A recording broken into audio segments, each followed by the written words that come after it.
While it sounds like the vast majority of us are banked, 9 in 10 of us hold a bank account. 1 in 4 has a debit card, less than 5% have a credit card. Could you add some nuance to these figures, or could you just help us wrap our minds around it? Because we're seeing an explosion of fintech companies, but this data sort of flies in the face of that. So one thing that you could always do is just to look at the number of bank accounts, right, and show this big increase. And we find that that number too is over 9 out of 10 people, men, women, have a bank account now.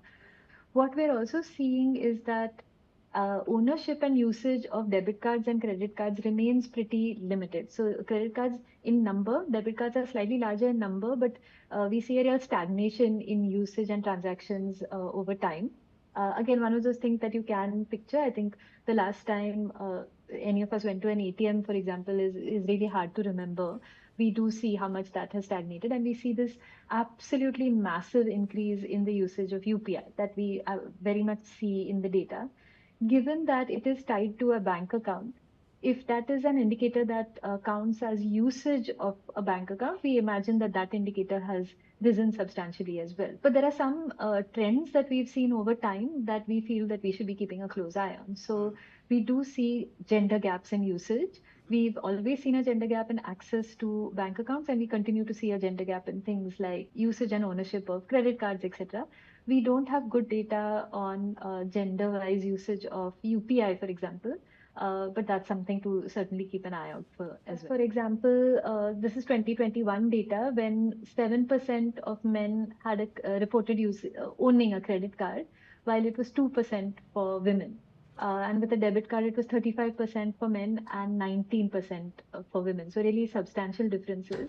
At that time in 2021, there was still a gender gap, very large gender gap in the usage of mobile phones or the internet to send money, where it was just 5% for women and 16% for men. But as I said, we do know that that number has increased substantially. The usage of the internet to send money, because we also simultaneously know what's happening with UPI. And just to give you an example of UPI, in the 5 years to 2025, so 2020 to 2025, the average daily number of UPI transactions went from 40 million per day to 550 million per day. And if you look at the chart on our site as well, it's virtually a standing line. It's as close as you get to a standing line, with everything else having flat line. The UPI has just completely overtaken all of this. I think one more reason to have some concerns about the usage of UPI for men and women. I wouldn't say that I think women aren't using, that this sort of big leap that has happened isn't affecting women as well, and hasn't increased financial inclusion for them as well.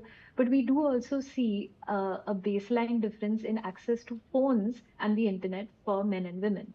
We find this quite substantial.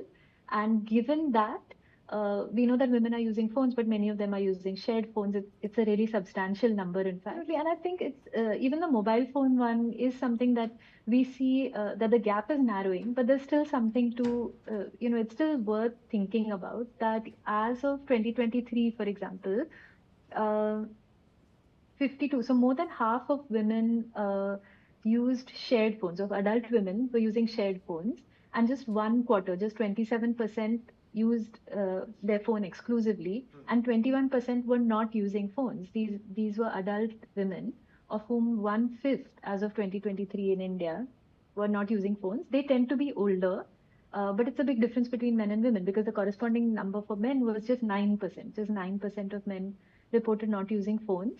And among men, exclusive usage of the phone was higher than shared usage. So it's still a very large number. Even among men, it was 44% of men reported using shared phones. So if you're thinking about fintech, you need to start first from looking at the data around phones. And I think when people talk about data around phones, they look at data around SIM cards and about handsets. Look at that too. We present that too. But we've got great Government of India survey data about phone usage, and we really should be looking at that more.